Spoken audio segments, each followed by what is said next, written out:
केंद्र सरकारनं घरगुती तसंच व्यावसायिक गॅसच्या दरात वाढ केली असून त्याचबरोबर घरगुती आणि व्यावसायिक गॅस सिलेंडरचा तुटवडा निर्माण झालाय। याचा विपरीत परिणाम देशातील प्रत्येक कुटुंबावर होत असून आधीच महागाईने त्रस्त असलेली जनता या दरवाढीनं होरपळून निघत आहे। त्यामुळे केंद्र सरकारच्या धोरणाचा निषेध नोंदवण्यासाठी काँग्रेस पक्षानं ठाण्यात आंदोलन करत पोटात पडली आग परंतु मोदींनी केला सिलेंडर महाग अशा घोषणाबाजी केली आहे। पश्चिम आशियातील इराण विरुद्ध इस्रायल अमेरिका या संघर्षाचे परिणाम आता जगभरात जाणवू लागले। देशासह राज्यात घरगुती तसंच व्यावसायिक गॅसच्या दरात वाढ करण्यात आली आहे। एकीकडे महागाई वाढत असताना दुसरीकडे गॅसचे दर वाढवण्यात आल्यानं नागरिक हैराण झाले। त्यात दर वाढूनही गॅस सिलेंडरचा पुरवठा होत नसल्यामुळे नागरिक त्रस्त झाले। अनेकांनी इलेक्ट्रिक शेगडीचा वापर सुरू केलाय तर ग्रामीण भागात पुन्हा चूल पेटवण्यास सुरुवात झाली।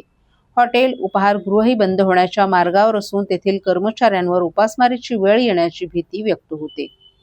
केंद्र सरकारनं घरगुती तसंच व्यावसायिक गॅसच्या दरात वाढ केली असून त्याचा सर्वत्र निषेध व्यक्त होतोय।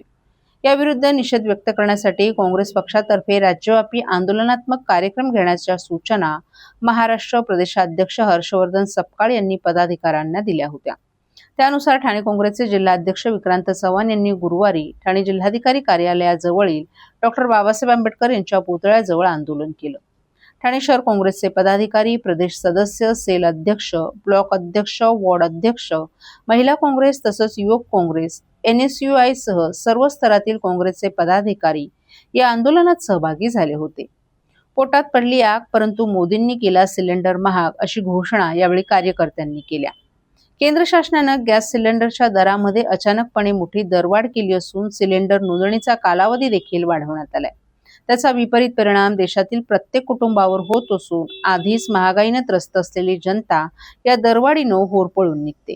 त्यामुळे केंद्र सरकारचा निषेध नोंदवण्यासाठी हे आंदोलन करण्यात आल्याचं विक्रांत चव्हाण यांनी सांगितलं।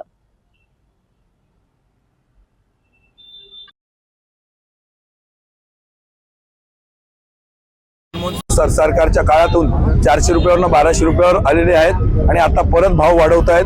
मोदींचं कुठेही कंट्रोल, राजू इकडे, मोदींचं कुठेही कंट्रोल नाही महागाईवर आणि त्यामुळे राहुल गांधींच्या आदेशाने, खरगे साहेबांच्या आदेशाने, प्रियंकाजींच्या आदेशाने, सोनिया गांधींच्या आदेशाने संपूर्ण महाराष्ट्रभर, देशभर काँग्रेस खरगे साहेबांच्या आदेशाने रस्त्यावर उतरलेली आहे। त्याचाच एक भाग म्हणून हर्षवर्धन सपकाळ साहेबांनी आणि सन्माननीय उपाध्यक्ष गणेश पाटील यांनी दिलेल्या आदेशावरनं आज ठाणे काँग्रेस रस्त्यावरती उतरलेली आहे। जिल्हाधिकारी कार्यालयासमोर आम्ही आंदोलन छेडलेलं आहे। आमची विनंती आहे जिल्हाधिकाऱ्यांना, आमचं जे निवेदन आहे ते कृपया तुम्ही मोदी सरकारपर्यंत पोहोचवावं। गॅसचा तुटवडा कसा कमी होईल आणि गॅस सिलेंडर कसे हे कमी होईल, दर कमी होतील याच्याकडे लक्ष द्यावे। ट्रम्पची चमचेगिरी कमी करावी।